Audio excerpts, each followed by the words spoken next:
Hello, everybody, and welcome to another Move TV. It seems like a little while since we've done a Move TV. Today, I'm going to be speaking to Rod Waldron.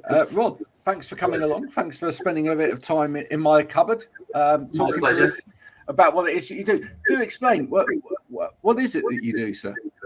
Well, I run the Village and Country Homes department of Rostons Limited. So we specialise in the sale of principally rural properties, but including the title Village and Country Homes. So we do anything from large farm sales, small holdings, down to character grade 2 listed cottages, but principally the rural market. And we cover pretty much the whole of the northwest down to nearest Stoke-on-Trent over to Macclesfield, all of Wales, well, all of North Wales, including Anglesey, the Wirral, but principally Cheshire, which is where we're based. You do a lot of driving then? A little bit, yeah. Yeah. I think the estate agency world on that side of the business has changed somewhat, where you can pretty much locate yourself anywhere. And as long as things are within travelling distance, as long as the marketing is good and it's put in the right place, then you can pretty much. We're selling properties, like I said, we just sold recently one in Alsager, which is net down towards Stoke. Now, ordinarily, estate agents have offices on every corner in every town. It doesn't work like that, and because we're specialists in that sort of property, that property, for instance, it was an old farmhouse with 3 acres. So again, it had a few problems with it, and we can overcome any sort of issues related to any, things like septic tanks and what have you, where ordinarily a high street agent would struggle with that. So again, because of our skill set, we've got a niche, and therefore that's why people come to us, because we're specialists in selling those sorts of properties. Is there a shortage of any particular kind of properties at the moment within that sector? Well, yes, without question. I think, I think there's a general shortage of property across the board still. Yeah. I think there's more coming on, but I still think so. Again, because of what we specialise in. So if we've got, I'll give you an example. We had a property in a place called Wimbury in Cheshire. And that had it was a original house and a derelict house, some outbuildings and 7 acres. I mean, I think on the first day of viewings we did 14 viewings and had 4 offers. Yeah. Now that's not unusual. I think the pace of that is slowing down. So this time last year we would have probably had double the amount of interest and probably more offers. However, the consistency is still there. Demand is still outstripping supply without question.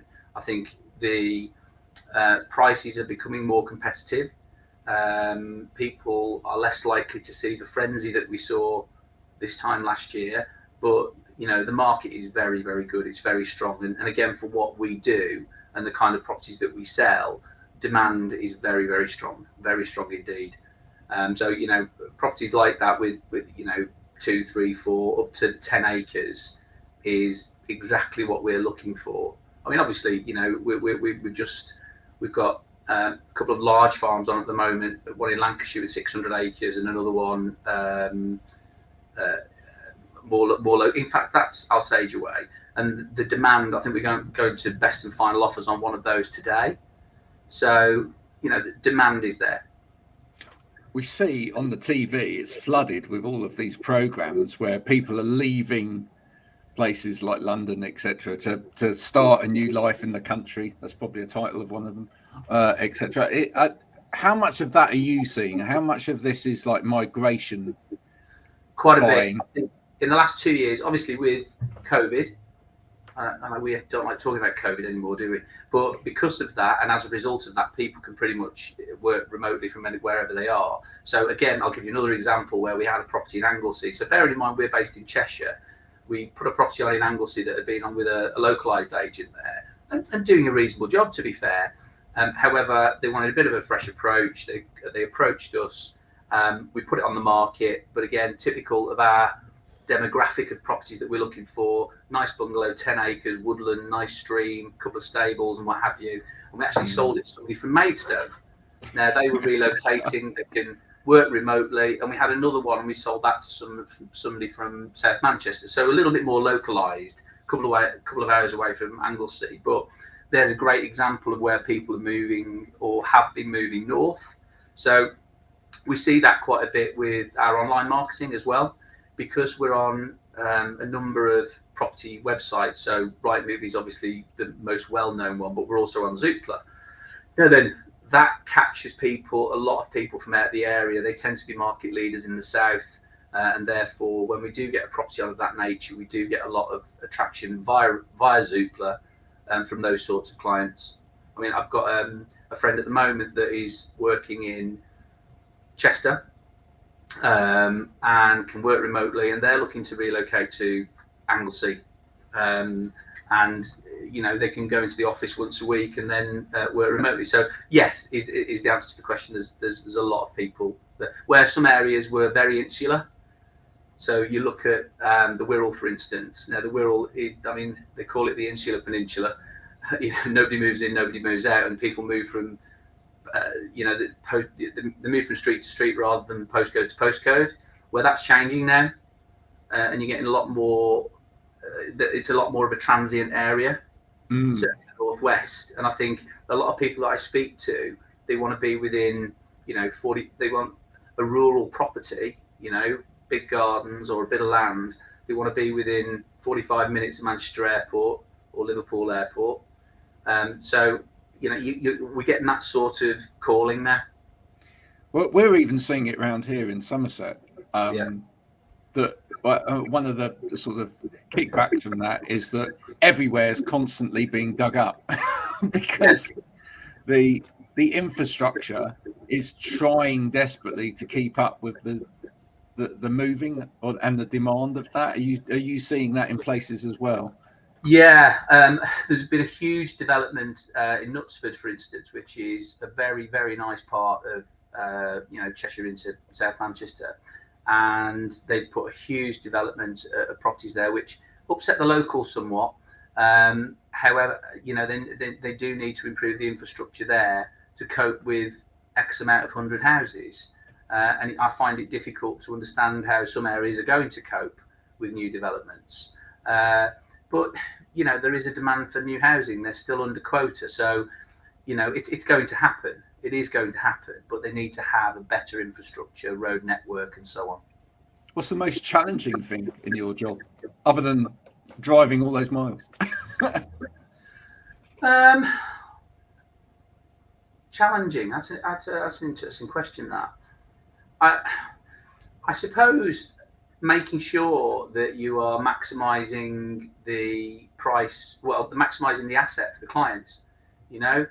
We've been through such a buoyant market that it was, if it was the right place, you're guaranteed at least the asking price, if not more. But you're heavily focused on not just throwing something to the market, making sure that you're maximising that price, and that's not to sell it in 7 days and get the asking price. It's actually, a good boast now is to, let's get it done in 4 weeks and let's get 3-4% over the asking price. Now that's the challenge, isn't it? It's how you set it all up, and to sort of you want to give the client the right expectation. Some people, certainly this year, will still think that I'll put my house on the market and it's the best street in the town or the best location and my house will sell overnight, where actually that's not happening as much as it used to. So we had a lot of people that were viewing properties speculatively, believing that they'd put the property on the market that week, and if they liked it, they'd get that property, and that just wasn't happening.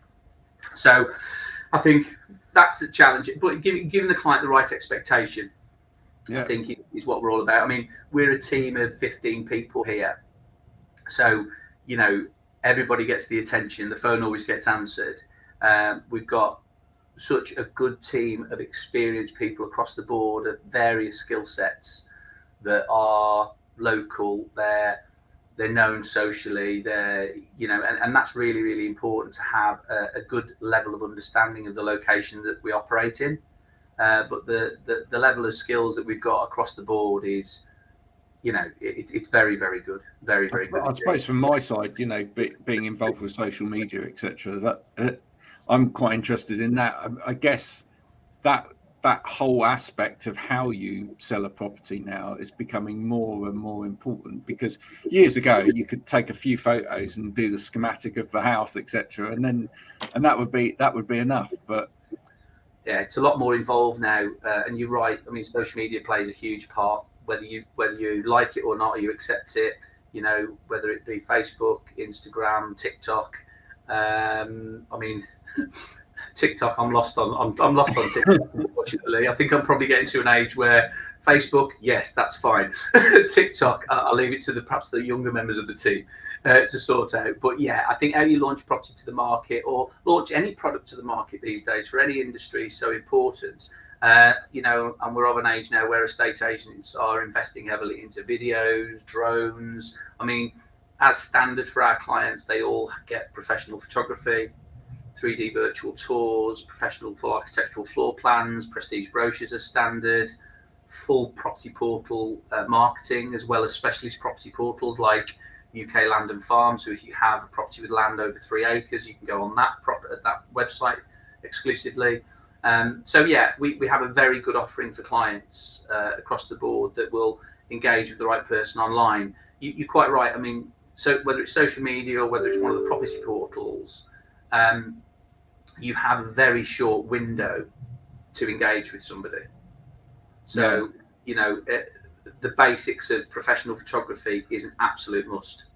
You know, if you rush something to the market, and we've all done it in previous years, rushed it to the market, and you can't do that anymore. It's got to be done properly. And I think certainly estate agency across the board, I think it has improved across the board. You know, so and you know, clients are paying you a lot of money, so the investment's got to be there. No, absolutely.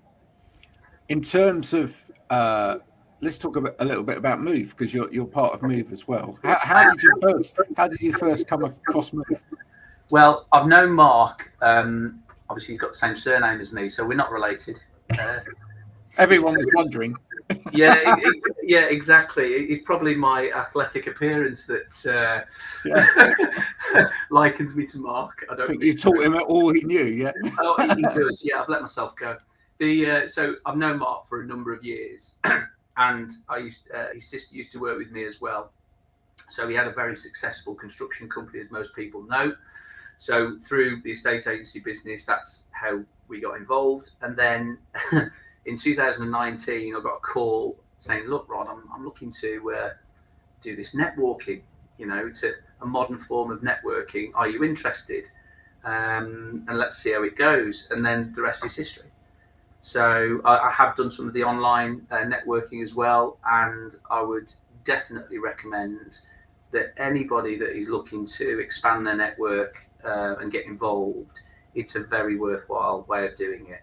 And it's a good alternative to, you know, I'm not knocking BNI, but it's a fantastic alternative to that, where you can sit online and talk to like-minded business people that will assist you moving forward, get you connected with other people. I mean, I've had direct business from networking, for instance. So I'm not on the online marketing, you know, and I've had a direct bit of business from that's been very successful. So I'm grateful for that. But, you know, a great bunch of people. But I'd really recommend anybody thinking of sort of trying to expand their network of people, certainly in business. And on the business coaching side, I know people have really benefited from that and expanded their business. I mean, you look at, you know, obviously people that you and I know, whether it be Zoe, Herbalife, or some of the other guys there, you know, they will definitely say they've benefited from an association with somebody at Move. Yeah, absolutely. What's it about the networking in particular that you love? I mean, you know, as I say, being someone that's going to spend a lot of time in the car, but then when they get out at the other end, it's got to keep up with the farmer or whoever who's showing them around a bit of land. It must be quite useful having that. Yeah, I mean, It is. It is. I'm an early riser anyway, so the actual effort to actually get up and go walking was not a real effort. So you get your 4 or 5 miles in, you get your 10,000 steps in, you feel like you've done something. It sets you up for the day completely. You don't feel like you've wasted any time. You've got the day ahead of you, and you just do get to meet some really nice people, and we have a giggle. It's a really good morning out. I mean, I principally go to West Kirby because that's literally down the road from where I live. But I have been over to Sefton Park in Liverpool, which is different, and again, different group of people, equally as nice. So again, anybody that's in that area and it's travelling distance to either Liverpool or West Kirby, definitely worth coming along. Definitely worth coming along. There's such a cross demographic of people there, from the estate agent to the plumber to the accountant, to the cleaner to the this. So you're not stuck in one pigeonhole of just estate agents or professional financial advisors or what have you. It's a real cross demographic of people. So it's a good morning out. It's like that yellow book that used to land on the doorstep, but rather than your fingers do the walking, it's your legs. Yeah. No, you're right. No, it is good. It is very, very good. Really enjoy it. Tell us before you go, and you've been fabulous. Thanks for coming on today. Who is it that you'd love to talk to? Well, again, exactly what I was talking about before. Anybody who knows anybody, or anybody thinking of selling a rural village property, anything with a bit of land up to a larger farm. We've got the staffing here and resource to actually deal with any size of property, and indeed specialists in larger farm sales and things like that. Anybody that is looking to relocate or wants help finding something, anybody like that, that would be absolutely perfect. I mean, have wheels will travel. So, and we're looking pretty much anywhere in the Northwest. Anybody that's also looking to perhaps diversify a little bit. So again, a principal part of our business is on the agricultural side. We deal with a lot of farmers. A lot of them are looking to diversify at the moment. So anybody that's got perhaps redundant agricultural buildings that potentially would look at converting into residential dwellings, holiday lets, things like that, we have planning specialists here that can assist them.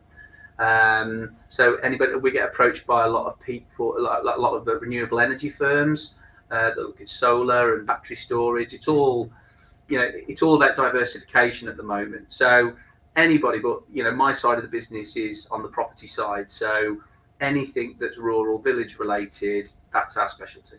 Yeah, I totally get that. Being in a rural area myself, we're seeing loads of barn conversions at the moment around here.